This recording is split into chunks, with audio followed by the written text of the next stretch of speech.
नमः सिद्धेभ्यः।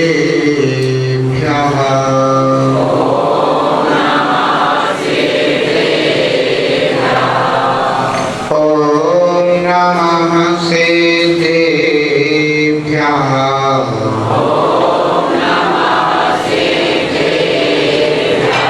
ॐ नमः सिद्धेभ्यः।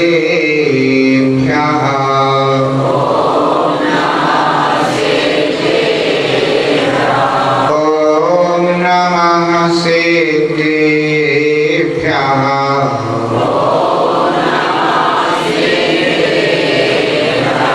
ॐ नमः सिद्धेभ्यः।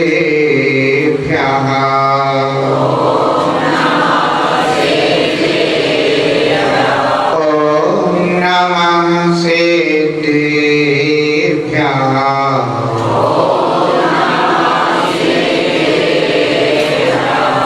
नमः श्री शांतिनाथाय जगज्शान्ति विधायिने कृष्ण कर्मोघ शान्ताय शान्तये सर्वकर्मणां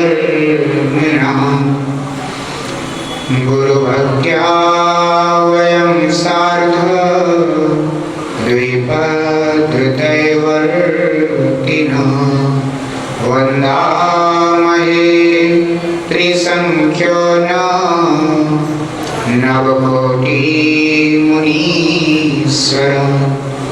जय बोले विराट श्री आदिनाथ भगवान की, एक विराट श्री चंद्रप्रभ भगवान की, एक विराट श्री शांतिनाथ भगवान की, एक विराट श्री पार्श्वनाथ भगवान की, एक विराट श्री महावीर भगवान की, परम पूजनी आचार्य भगवान श्री पूज्यपाद स्वामी की, परम पूजनी आचार्य भगवान गुरुदेव श्री स्वामी विराट सागर जी महाराज की, अहिंसामय विश्व धर्म की, उत्तम तप धर्म की, दस लक्षण महापर्व की,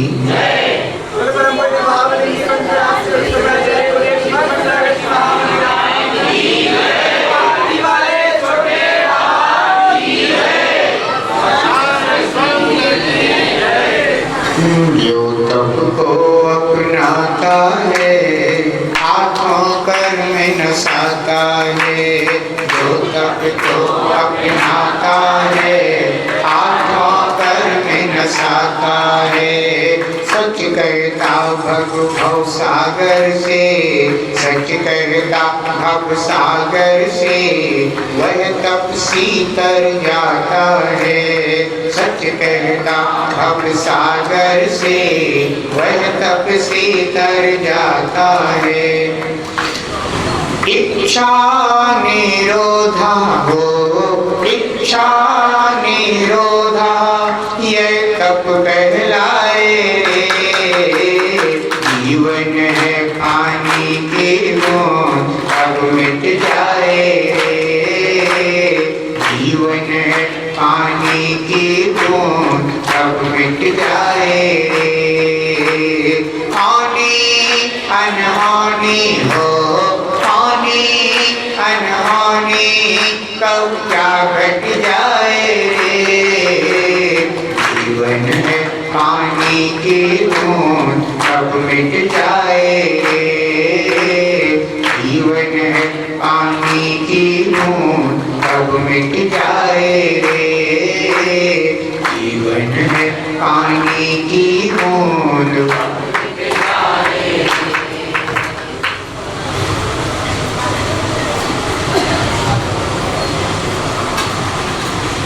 जिनेंद्र भगवान ने हम सभी के लिए एक सच्चा मार्ग दिखाया।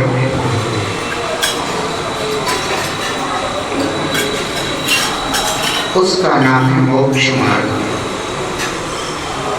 मोक्ष मार्ग तभी सार्थक होता है जबकि सम्यक दर्शन, सम्यक ज्ञान, सम्यक चारित्र और सम्यक तप हो।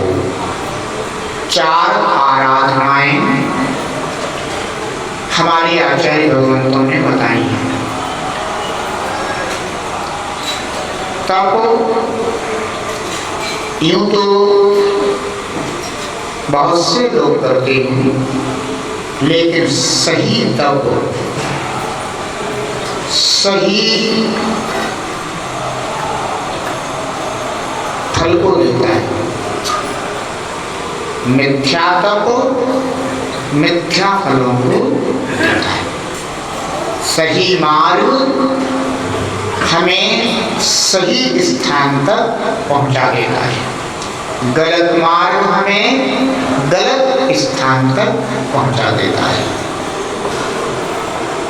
तप के बिना कभी कोई जीव संसार से मुक्त नहीं होता। जो निरंतर भोगों को अपने सुख का साधन समझते रहते हैं, वे संसार का ही निर्माण करते रहते हैं। लगातार संसार का ही निर्माण चल रहा है। सुबह से उठने के बाद शाम तक और शाम से लेकर सुबह तक केवल और केवल संसार का निर्माण चल रहा है। कभी कोई सदगुरु प्राप्त हो जाते हैं और उनकी शरण मिलती है, वे कर्तव्य बोध कराते हैं, वे सच्चा हित का मार्ग सुझाते हैं, तो कोई कोई बिरले जीव उस मार्ग को स्वीकार करके थोड़ा बहुत पुरुषार्थ करते हैं कि हम कुछ तो संसार को घटाने का, कम करने का उपाय करें। जैसे कोई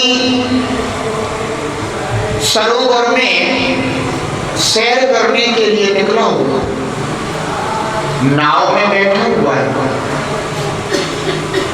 लेकिन देख नहीं पाया कि इस नाव में छिद्र है। उस सरोवर में सैर करने के लिए निकल गया है, मध्य सरोवर में पहुंच गया, जिसे कहते हैं मझधार में है नैया।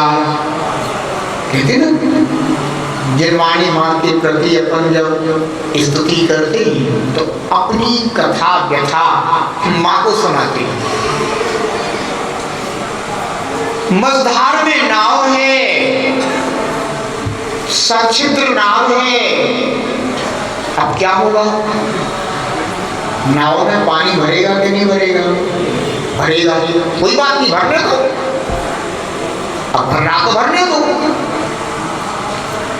तो नाव में अगर पानी भर जाएगा तो भरते भरते क्या हो जाएगा? फिर नाव डूब जाएगी, और नाव डूब जाएगी तो तुम भी डूबोगे नहीं डूबोगे, तुम भी डूब जाओगे। बस ऐसा ही जीवन हमारा अनादि से आज तक चला आ रहा है। हमारी यह जो पर्याय है, ये पर्याय अपनी बदलती रहती है और हमें चलता रहता है। कभी देव पर्याय प्राप्त हो जाती है, कभी नारकी की पर्याय हो जाती है, कभी मनुष्य की पर्याय आ जाती है, कभी त्रंच पशु आदि की पर्याय हो जाती है। जैसे कर्म करते हैं उसके अनुसार अपनी पर्याय का वर्णन चलता रहता है। आत्मा कर्म का आश्रय करता रहता है, जिस तरह से कि नौका में छिद्रों के माध्यम से पानी का आश्रय होता रहता है। अब अगर हम डूबना नहीं चाहें तो हमें क्या करना चाहिए? कुछ ना कुछ उपाय तो करना पड़ेगा। कमलेश जी क्या उपाय करोगे? तुम डूबना नहीं है नाव में, अब हम क्या उपाय करें? छिद्र बंद करो। सबसे पहला काम ये है, जितना पानी भरा है वो भरा रहने दो, लेकिन पहला काम क्या करो?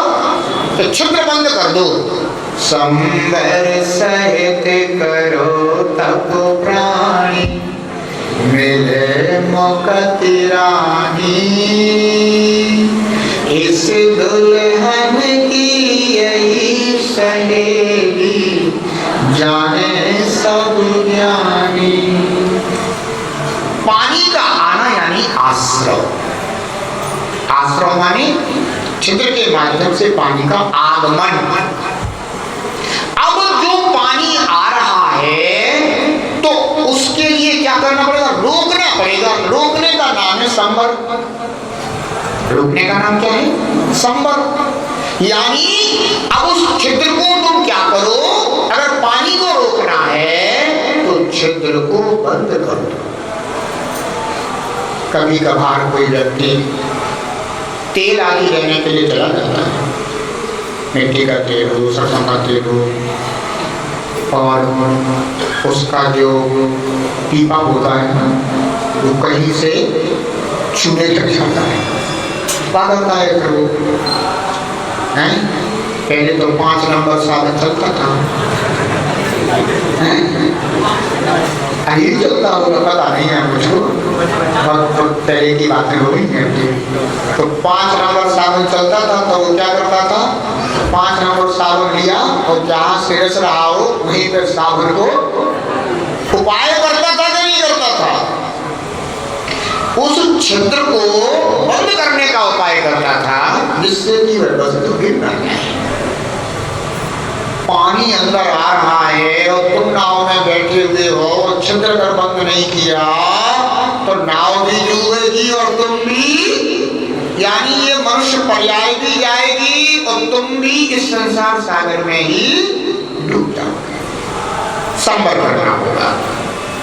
संबर के साथ किया गया तप ही सम्यक तप है, और संबर के बिना किया गया तप ही मिथ्या तप है।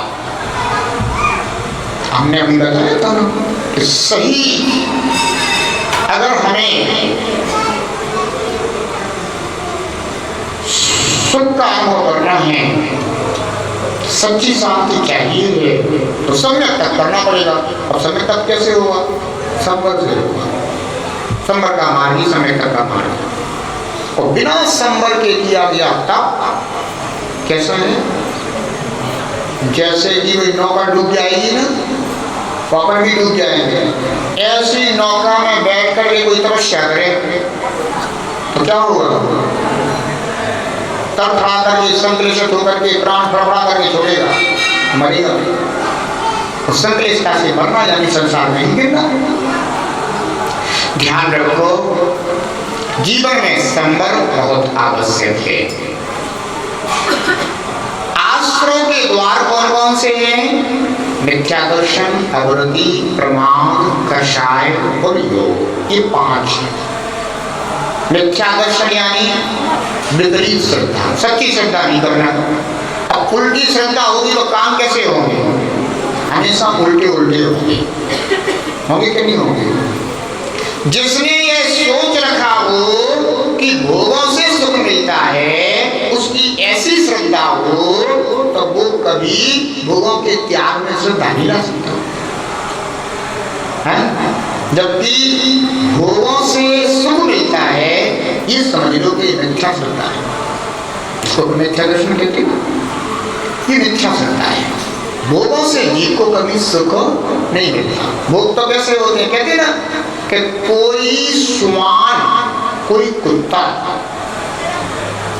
राजा जी के साथ रथ में बैठ करके जा रहा था। राजा जी की सवारी न कर रहे थे। लोग कह रहे थे देखो तो कितना पुण्यवान है ये श्वान जो राजा जी के साथ सवारी कर रहा है। इसे तो बहुत सुस्वादु व्यंजन खाने को मिलते होंगे। इतने में श्वान ने रथ में बैठे बैठे बैठे बैठे बैठे बैठे एक रास्ते में पड़ी हुई हड्डी को देखा और वो रथ में से एकदम से कूद गया और भाग करके गया और जाकर के उसने क्या किया? उस हड्डी को मुंह में दबा दिया। और दबाने के बाद फिर क्या करने लगा, उसको चूसने लगा। क्योंकि बंधु जिसकी जैसी पर्याय होती है ना, उसके वैसे परिणाम होते हैं। अब वो उसको चूसने लगा, अब बार बार उसको चबाता है तो क्या होने लगा, उसकी दाढ़ों से खून रिसने लगा। और वो क्या समझ रहा है कि किससे आ रहा है, ये हड्डी से आ रहा है। तो उसकी सोच अच्छी है कि सोच उसकी गलत है, गलत सोच है उसकी। उसे ये बोध ही नहीं है कि यह जो रक्त आ रहा है ये हमारी ही दाढ़ में से आ रहा है, ना कि उस अस्थि में से आ रहा है, फिर भी चबाया जा रहा है। ऐसे बंधु संसार में भोग भोगने वालों की सुख की स्थिति है। भोग भोगते समय अपनी ही शक्ति क्षीण हो रही है? और सामने वाला क्या समझो, व्यक्ति क्या समझ रहा है वो, कि मुझे यह वस्तु सुख दे रही है, जबकि वह वस्तु तुम्हें सुख नहीं दे रही है, अब तुम्हारे सुख का नाश कर रही है, लेकिन भ्रांति रहती है बंधु। इसीलिए आचार्य भगवत कहते हैं कि तप करो यानी सबसे पहले तो सम्यक श्रद्धा करो कि सुख का साधन क्या है और दुख का कारण क्या है। भोगों से कभी सुख नहीं मिलता। जितने भी जीव महान पद को प्राप्त हुए हैं बंधु, उन सब ने इन भोगों का त्याग किया है, तभी उनके जीवन में सुख प्राप्त हुआ है।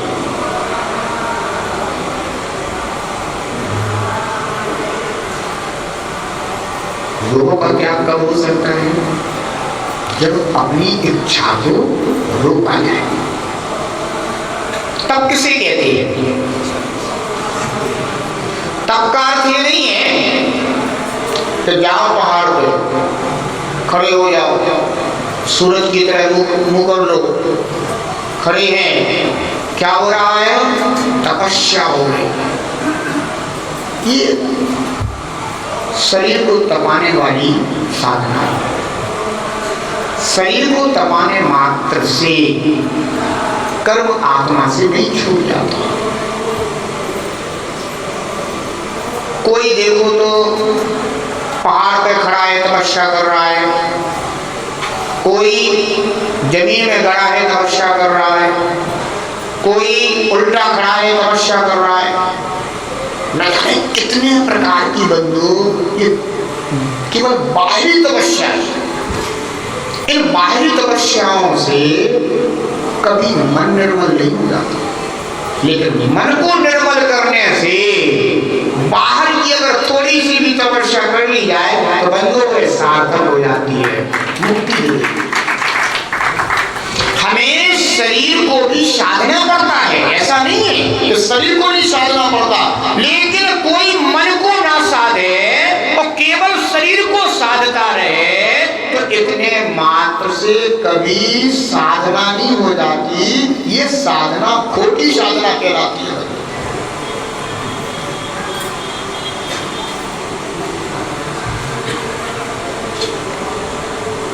एक व्यक्ति है जिसे चाय बनाना नहीं आता, तो उसने क्या किया, उसको पता चला कि चाय बनती है दूध से और पानी से और शक्कर से और चाय पत्ती खाते हैं, इन चीजों से चाय बन जाती है। ठीक है भैया,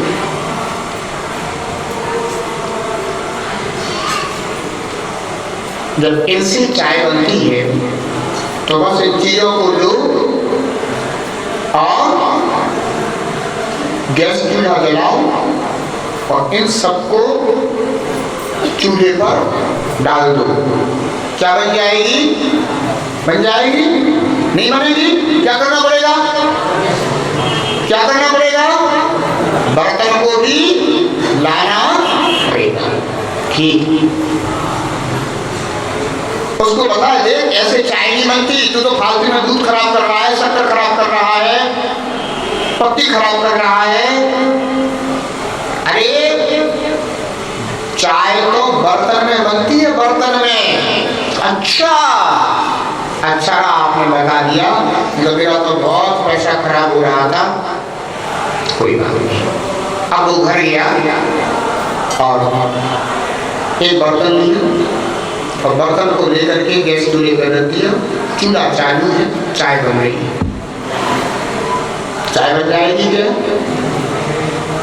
केवल क्या हो रहा है? बर्तन तप रहा है, केवल बर्तन तप रहा है, बर्तन में कुछ है ही नहीं। जब बर्तन में कुछ है ही नहीं तो क्या चाय तैयार हो जाएगी? ना, इससे भी चाय तैयार नहीं होगी। अब क्या करना पड़ेगा? अरे भैया ऐसे चाय नहीं बनती है, बर्तन में दूध डालो, बर्तन में शक्कर डालो, बर्तन में पानी डालो, बर्तन में पत्ती डालो, फिर गर्म करो, तब चाय बनती। यानी बाहर का भी पात्र तपेगा और भीतर की भी वस्तु तपेगी। जब दोनों तपेंगे तब बंधुओं वह वस्तु तैयार हो जाएगी। अगर दोनों में से एक को छोड़ करके अगर कार्य करना चाहा तो बंधुओं दोनों प्रकार से कार्य निरर्थक हो जाएगा। कुछ लोग ऐसे हैं जो मात्र शरीर को तपाते रहते हैं, बाहर की साधना करते रहते हैं, वे अपने मन को कभी भी राग द्वेष मोह काम क्रोध लोभ इन विकार भावों से मुक्त नहीं कर पाते। हिंसा झूठ चोरी कुशील परिग्रह इन पापों से कभी अपने आत्मा को दूर नहीं कर पाते और क्या करते रहते हैं? मात्र शरीर को तपाते रहते हैं।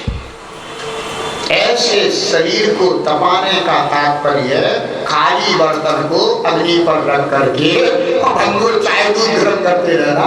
क्या इससे कभी चाय दूध गर्म हो जाएगा? सब्जी तैयार हो जाएगी? कोई भी वस्तु तैयार हो जाएगी? कभी तैयार नहीं होने वाली है। ध्यान रखो, उपवास क्यों किया जाता है? क्योंकि 12 प्रकार का तप कहा गया है ना, 6 प्रकार का अंतरंग तप और 6 प्रकार का बहिरंग तप। सबसे पहला तप कौन सा आ जाता है? अनशन।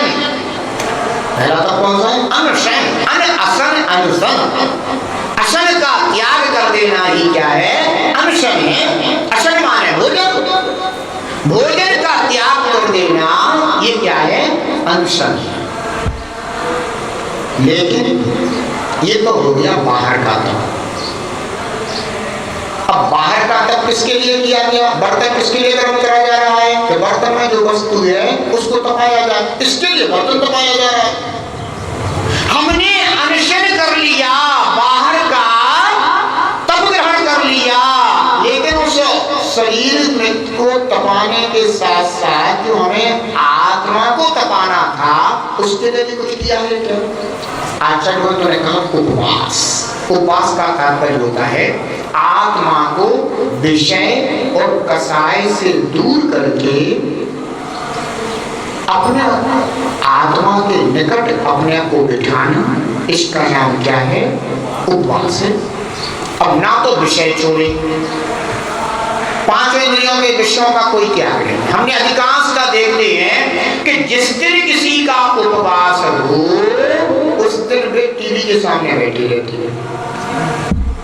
अब ये बताइए, उपवास के दिन टीवी के सामने बैठ करके तुम क्या उपवास के फल को प्राप्त कर पाओगे? टीवी पर जितने प्रकार के भी चलचित्र आ रहे होंगे बंधुओं वे राग से भरे होंगे, द्वेष से भरे होंगे, क्रोध से भरे होंगे, मान से माया से लोभ से भरे होंगे, नाना प्रकार की हिंसा से, झूठ से, चोरी से, कुशील से, परिग्रह से, ऐसे चित्रों से भरा हुआ वह आपका टेलीविजन चलचित्र और उसके सामने आप बैठे हुए हो और आपने आज चारों प्रकार के आहार का त्याग किया हुआ है। क्यों? क्योंकि यहाँ तो जो उपवास होता है इसमें पानी भी नहीं जाता एक दूध, उसे उपवास कहते हैं। खाने की तो बात है नहीं, चारों प्रकार के आहार का क्या है, लेप पे खाद्य स्वास्थ्य सब प्रकार के आहार का क्या। अब तुम पूर्ण रूप से आहार भोजन पानी का त्याग करे बैठे हो, शरीर का तो हो गया उपवास, लेकिन मन का उपवास हुआ है क्या, आत्मा का उपवास हुआ है क्या? मन तुम्हारा ऐसे चलचित्र देखते हुए नाना प्रकार के विषय कषाय भावों से भर गया, तो तुम फल जाएगा चाहते हो, उपवास का फल चाहते हो। अब विचार करना, क्या तुम्हें उपवास का फल मिल पाएगा? आचार्य भगवान कहते हैं कि जिस दिन भी उपवास आदि तप करो, उस दिन तुम्हें अपना उपयोग धर्म ध्यान में लगाना चाहिए। महापुरुषों का चरित्र सुनो, महापुरुषों का चरित्र सुनोगे तो महापुरुषों ने किस तरह से अपने को संसार मार्ग से निकाल करके मोक्ष मार्ग पर लगाया, उन्होंने किस तरह से अपने को राग द्वेष मोह से बचाया, ये मार्ग तुम्हारे लिए मिलेगा तो तुम्हारा मन निर्मल होगा। महापुरुषों के आख्यान पढ़ने से क्या होता है, अपने मन में व्रत नियम संयम त्याग आदि के प्रति दृढ़ता आती है। प्रतिमान योग करो, कर्णान योग करो, चरणान योग करो, द्रव्यान योग करो, स्वाध्याय में रहो, जाप करो, चिंतन करो, इस कार्य को करने योग्य थे। तो उपवास वाले दिन क्या किया, आराम से का आज तुम्हारा उपवास है, उपवास है माने आज हमें 24 घंटे सोना है। अब मान लो टीवी नहीं देखना, महाराज ने कह रही, योगदेव ने कह रही, तो अब नहीं देखेंगे भैया टीवी। वैसे तो मन तो टीवी देखने का कर रहा है, नहीं भी देख रहे हैं तो भी मन तो, माने उपवास में तो मन है नहीं, मन तो कहाँ है, टीवी में है, मन तो सीरियल में है, मन तो उसी हिंसा झूठ चोरी कुशील परिग्रह के कार्य करने में। अब फल आएगा चाहिए, उपवास का फल चाहिए। बंधु, भगवान आदिनाथ ने दीक्षा ग्रहण करी और उन्होंने 6 माह का उपवास धारण कर लिया। कितने समय का? 6 माह का उपवास धारण किया उन्होंने। 6 माह का उपवास धारण करके ही उन्होंने क्या क्या काम करे थे, फिर बताओ, तुम लोग करते हो ना, उनने क्या क्या काम करे थे? टीवी देखने गए थे, सिनेमा गए थे, हैं गप्पे लड़ाई थी,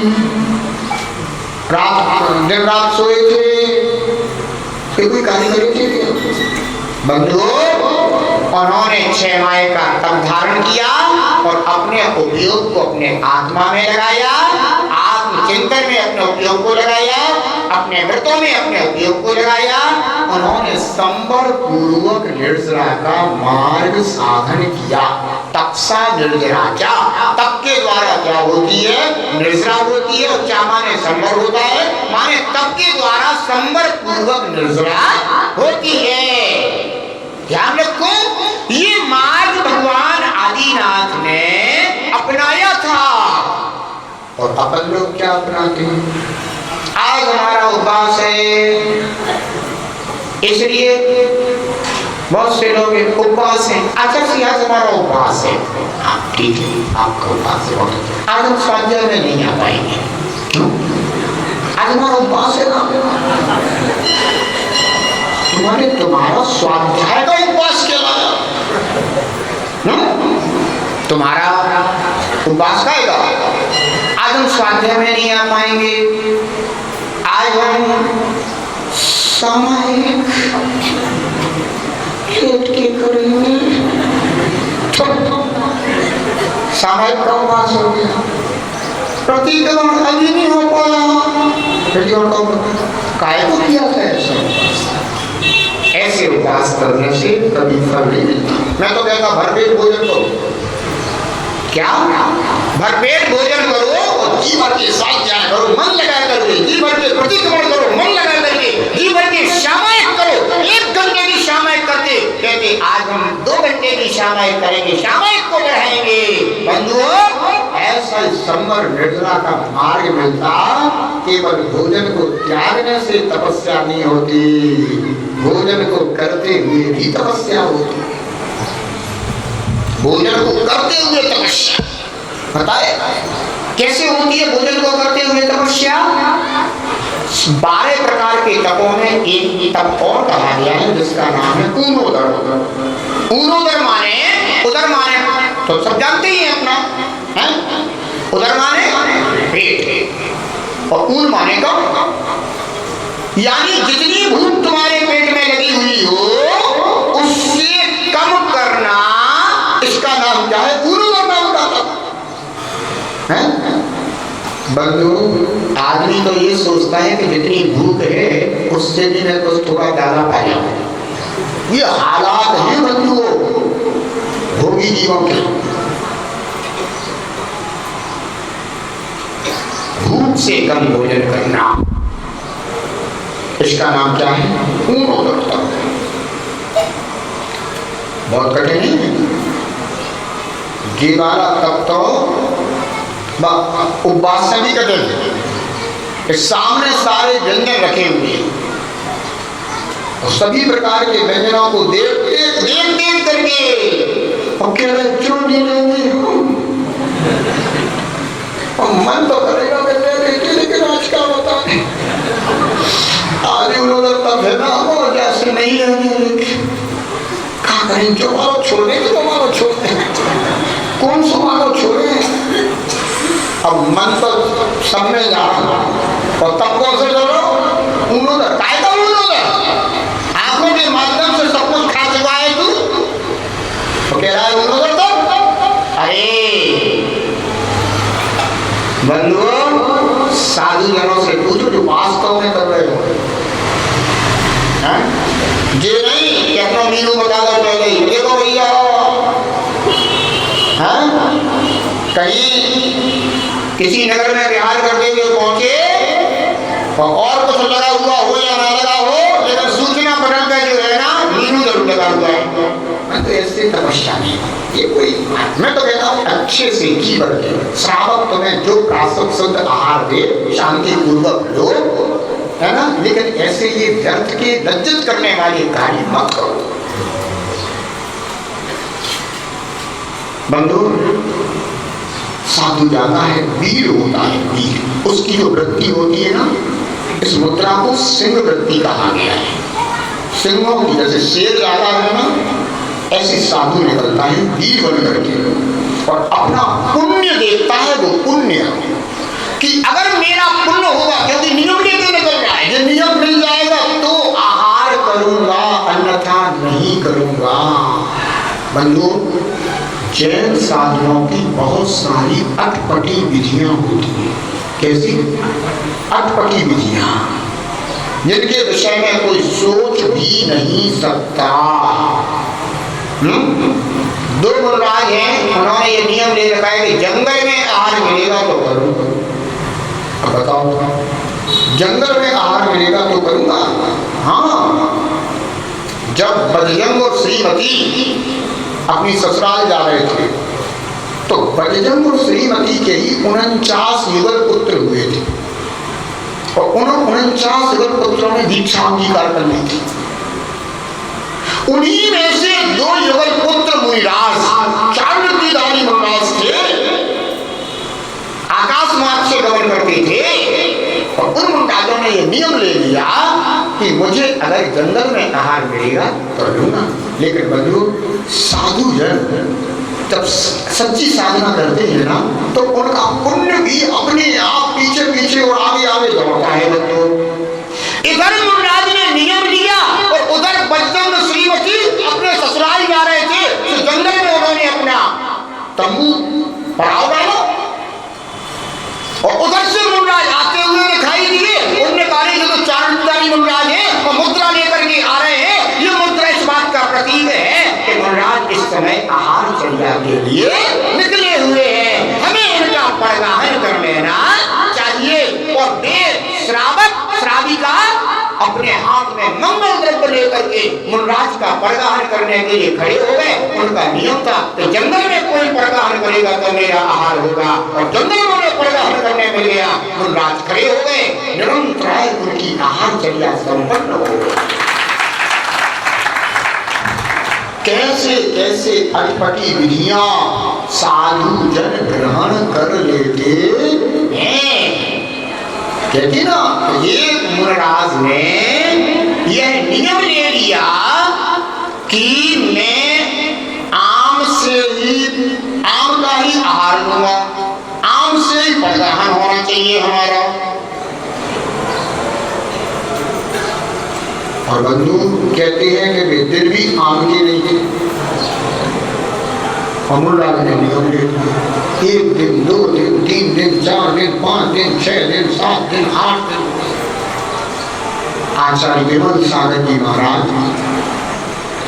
तब पंडित ज्ञानी चंद्र थे, तो बॉम्बे में रहते कहीं कोई कार्यक्रम कराने, तो वहां के सेठ ने ये सोचा कि पंडित जी को जो है ना, अब आजकल तो सब व्यवस्थाएं हैं, हर मौसम के फल सब्जी सब कुछ ले लो। तो वहां के सेठ ने सोचा कि इनको मैं ऐसी चीज दूं जो इस मौसम में आती नहीं है। सो उन्होंने एक थैला भर जो है ना क्या दे दिए, आम दे दिए भेंट में। पहले तो यही बहुत बड़ी भेंट हो गई थी। पंडित जी ने सुन रखा था कि महाराज के जो है ना आहार नहीं हो रहे हैं, तो सीधे वहां से और वहीं के लिए रवाना हुए। अब जब रवाना हुए तो पहुंचे वहां, पता चला कि क्या बताएं, श्रावक बहुत दुखी कि महाराज के इतने दिन हो गए और पता नहीं क्या विधि है उनकी, और उनकी आहार चर्या नहीं हो रही है। उन्होंने सोचा कि चलो अपने पास जो वस्तु है ना, कहते हैं ना कि अपनी वस्तु का दान देना चाहिए बंधु, है ना। तो उन्होंने सोचा कि अपने पास आम है, तो उन्होंने अपने आम निकाले, धोती दुपट्टा पहने बढ़िया धुले हुए शुद्ध, और आम निकाले उन्होंने, और आम लेकर के परगाहन करने के लिए खड़े हो गए। और जैसे ही वे परगाहन करने खड़े हुए, मुनराज अपनी मुद्रा लेकर के आए। उन्होंने देखा कि आम उनकी विधि मिल गई। मुनराज खड़े हो गए, चारों तरफ हर्ष की लहर आ गई कि अरे बहुत बड़े भाग हो, भाग हो, भाग, ऐसे श्रावक आए हैं कि इनसे मुनराज का परगाहन हो गया। अब परगाहन तो हो गया, ले गए भी चौकी में उनको, बाग वृक्ष में सब कुछ हुआ। और जैसे थालियां आई तो थाली में तो रसगुल्ला, अभी कल्लू भैया सुना रहे थे, कचौड़ी खाओ, लेकिन वास्तव में तुम लोग पूजन बहुत भक्ति भाव से करते हो। मुझे तो बहुत आनंद आता है ना। अब जिसके भाग को रोते हैं सुबह उसको सौभाग्य में बदल देते हैं बंधु। ऐसे उत्सव पूर्वक आनंद लेना चाहिए। और बंधु अभी तो वैसे भी पूजन प्रशिक्षण शिविर आने वाला है, इसलिए सब लोग ध्यान रखना। पूजन करो करो रे प्राणी, भक्ति करो करो रे प्राणी, तुझको करना होगा भव से तरना होगा, तुझको करना होगा भव से तरना होगा। पूजन करो करो रे प्राणी, भक्ति करो करो रे प्राणी, तुझको करना होगा भव से तरना होगा, तुझको करना होगा भव से तरना होगा। बंधु, गिरेंद्र भगवान की पूजा आराधना करने से बंधु सारे कर्म क्षय को प्राप्त हो जाते हैं। इसलिए ध्यान रखना है सभी को। जिन लोगों ने अपनी अपनी रसीद बनवा ली हो तो वे बड़े सौभाग्यशाली हैं, और जिनने ना बनवाई हो तो बंधु आज ही बनवा लेना, कल तक का इंतजार मत करना, ये ध्यान रखना। पता नहीं कल आया नहीं आया, मेंढक पूजा करने के लिए जा रहा है, यानी वह चल पड़ा है, यानी उसकी रसीद कट चुकी है, चल पड़ा है लेकिन पहुंच नहीं पाया, फिर भी पूजा के फल को प्राप्त हो गया है। इसलिए ध्यान रखना बंधुओं, जिन जिन लोगों ने अपनी पूजा में बैठने की रसीद बनवा ली है, यानी पूजा में बैठने का भाव बना लिया है, बंधु उसी समय से उन सबके लिए पूजा का फल प्राप्त होना शुरू हो गया। ध्यान रखना बंधुओं, कल का दिन तो फिर विशेष ही है? कल का दिन विशेष है। क्यों विशेष है? क्योंकि बंधुओं पात्र ही पात्र की आराधना कर सकता है। कौन कर सकता है? पात्र। बंधुओं ध्यान रखना, जिनेंद्र भगवान की पूजा कौन कर सकता है? जो पात्र होता है वो ही कर सकता है, अपात्र नहीं कर सकता। कई बार कोई सोचता है कि मैं भी कर लूंगा, मैं भी कर लूंगा, मैं भी कर लूंगा, और पता चलता है कि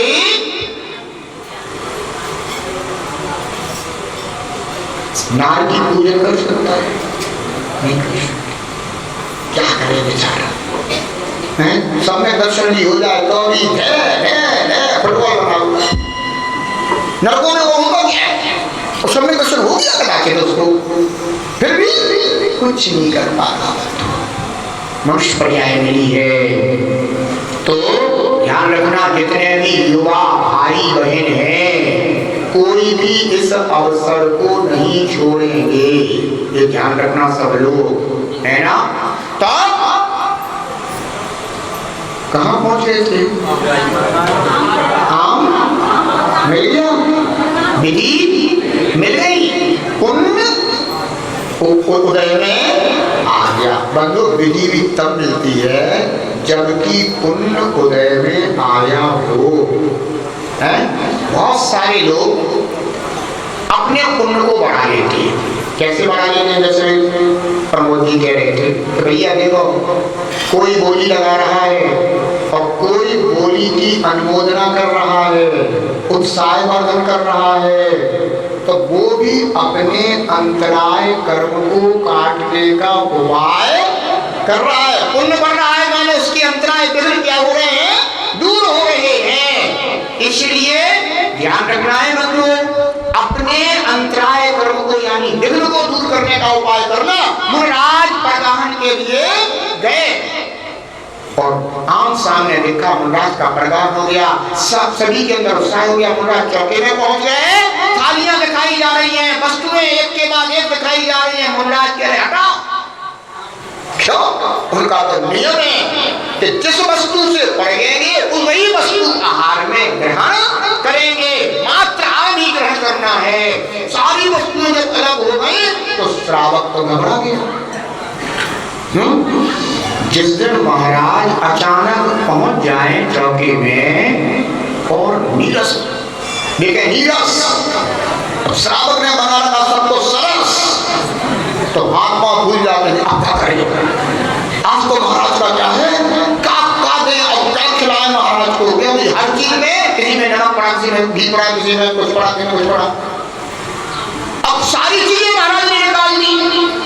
तो अब पंडित ने भी चंद्र योगी आचार्य विमल सागर जी हमारे दादा गुरु हैं, बंधुओं, उन्होंने मन में सोचा कुछ नहीं बचा, चलो अपन जो लाए हैं वो तो दे सकते। उन्होंने फटाफट अपने आम निकाले, अरे महाराज आम, बोले रखो।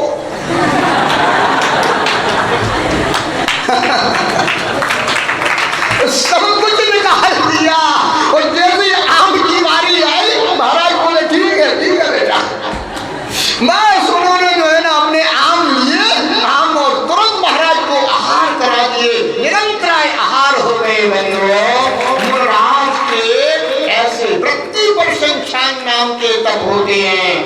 महाराज सामने थाली है और श्रावक कह रहा है कि महाराज जा खुद हमारा घड़ा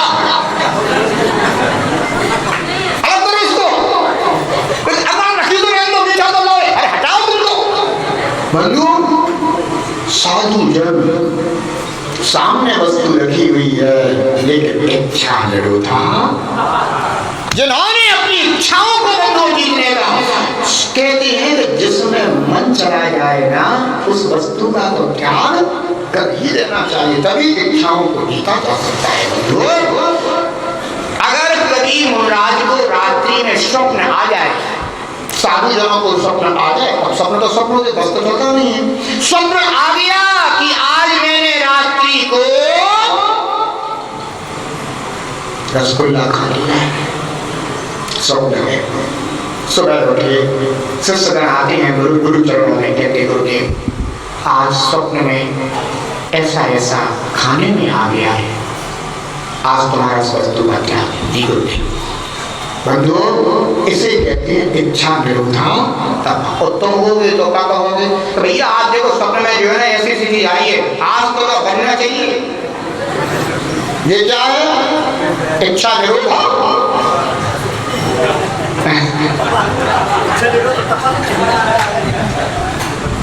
ध्यान रखो बंधु, इच्छाओं को पूर्ण करने से कभी तप प्राप्त नहीं होता, इच्छाओं को जीतने से तप की प्राप्ति होती है। हमारी आत्मा में कर्म लगे हुए हैं, कर्म क्या होते हैं, अपने समय पर उदय में आकर के फल देते हैं।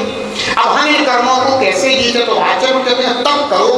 तप करो यानी देखो बंध कैसे होता है, स्निग्ध रुक्षता बंध, स्निग्ध और रुक्षता इन दोनों से क्या हो जाता है, बंद हो जाता है। हमारे अंदर जो राग भाव उत्पन्न हो जाता है वस्तु के प्रति, इसे अपने आत्मा का स्निग्ध भाव कहा गया है ना। और कर्म पुद्गल वर्गणाएं कैसी हैं, वृक्ष हैं, और जब वृक्ष और स्निग्ध मिल जाते हैं तो क्या हो जाता है, बंद हो जाता है। भगवती आराधना में आचार्य शिवाजी महाराज कहते हैं कि तप करने से किस तरह से कर्म निर्जित होते हैं। जैसे कि मान लीजिए बोले गीली बालू है, बालू कैसी है, गीली, कभी किसी का मकान बन रहा हो और बालू आती है तो बच्चों के तो छोटे छोटे बच्चों के तो मजे पड़ जाते हैं, वे तो दौड़ दौड़ करके जाते हैं और बालू पे चढ़ जाते हैं, और चढ़ करके उन्होंने अपना पैर फंसाया और उसको बालू को उसके ऊपर थोपा, और थोप करके और फिर धीरे से अपना पैर खिसका लिया, निकाल दिया, और बच्चे क्या कहते हैं, हमने अपना घर बना लिया है? बच्चे का घर बन गया। थोड़ी देर बाद क्या हुआ, धूप की किरणें उसके ऊपर पड़ी, और जैसे धूप की किरणें पड़ी तो क्या हुआ, उसमें जो गीलापन था, उसमें जो स्निग्धता थी, वह स्निग्धता समाप्त हो गई, और जैसी स्निग्धता समाप्त हुई कि वह बना हुआ घर अपने आप समाप्त हो जाता है। इसी प्रकार से जो आत्मा में कर्म लगे हुए हैं, जब बंधुओं इच्छाओं को जीता जाता है तो वो तब शक्ति पैदा होती है आत्मा में कि अपने आप भी कर्म पुद्गल वर्गणाएं स्निग्धता के नाश से स्वयं ही आत्मा के प्रदेशों से छूट छूट करके दूर हो जाती है, और आत्मा निर्जला करता हुआ मोक्ष को प्राप्त हो जाता है। ध्यान रखना बंधु, इसलिए तप करना है, लेकिन केवल शरीर को तप नहीं करना, न शरीर को तप कराना। तप किसको कराना है, आत्मा को तप कराना है, मन को तप कराना है। इन्हें ऐसे बाह्य इच्छाओं से दूर करना है। तो दो चीजें हैं, एक इच्छा होती है, भावना होती है। इच्छा बाह्य की होती है और भावना अपने आत्महित की होती है। अब कहते हैं ना 12 भावना, इनको तो क्या कहा गया, भावना। इच्छा नहीं कहा गया, 12 इच्छाएं ना। कभी कभी रूढ़ी में कहीं कहीं कथन आ भी जाए तो भी भेद समझना चाहिए। भावना जो होती है वो अपने हित के लिए होती है, और इच्छाएं जो होती है ना वो सब शरीर के लिए होती है। शरीर की पूर्ति इच्छाएं करती है, नाना प्रकार की इच्छाएं होती है, और इच्छाओं में अगर उलझ गए तो समझो कि मकर जाल में फंस गए। ध्यान रखना बंधु, तप जीवन में अत्यंत आवश्यक है। तप करने से काली आत्मा भी उज्जवल हो जाती है, पवित्र हो जाती है। अकबर ने एक बार अपने दरबारियों के बीच में ये कहा कि है कोई दरबारी ऐसा जो कोयला को सफेद कर दे, कोयला को सफेद कर दे, है कोई ऐसा? बहुत से दरबारी थे, बोले हम कर देंगे। ले गए कोयला और बढ़िया सफेद करा, बोले राजन ये लीजिए, मैंने कोयले को सफेद कर दिया।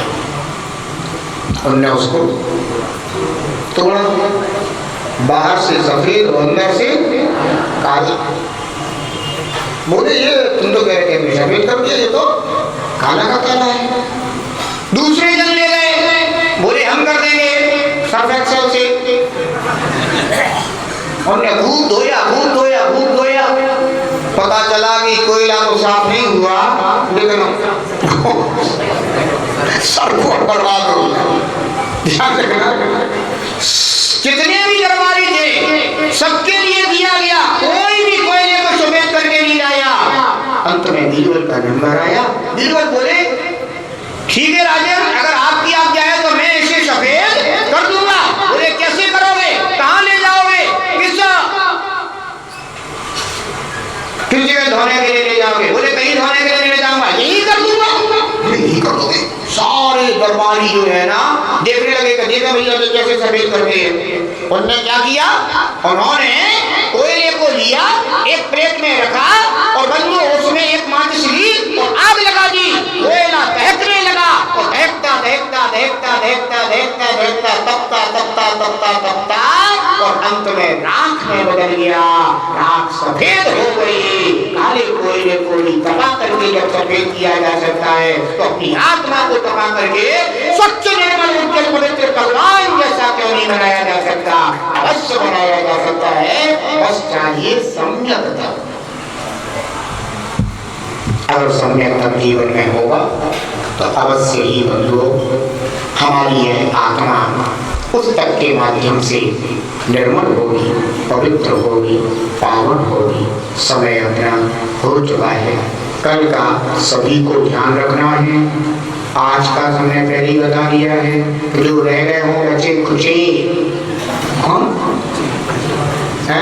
वैसे तो लगभग अधिकांश लोग तो है ना अपना भाव बना ही चुके हैं, लेकिन फिर भी जिनके भाव रह गए हो तो उन्हें भी भैया भाव के देना कि बिना भाव के क्यों ले जाए। अगर मंडी में कोई धान पहुंच गया हो, उसे भाव मिल जाए तो उसकी कीमत सबका सब भाव मिल गया तो कीमत बढ़ गई।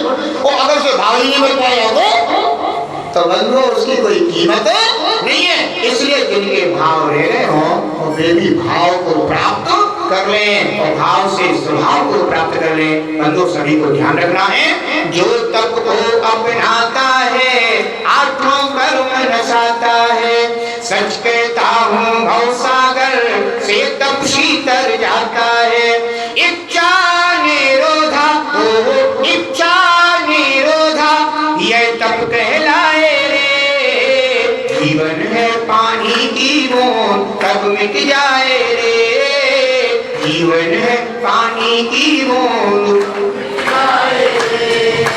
हानि अनहानि हो, हानि अनहानि कब क्या घट जाए रे। जीवन है पानी की बूंद कब मिट जाए रे। जीवन है जब एक श्री शांतिनाथ भगवान की ओम ह्रीं उत्तम तद्धर्मांगाय नमः। ओम ह्रीं उत्तम तद्धर्मांगाय नमः। ओम ह्रीं उत्तम तद्धर्मांगाय नमः। ध्यान रखना है। आज का नियम है कि इच्छाओं को रोकना। आज का नियम क्या है?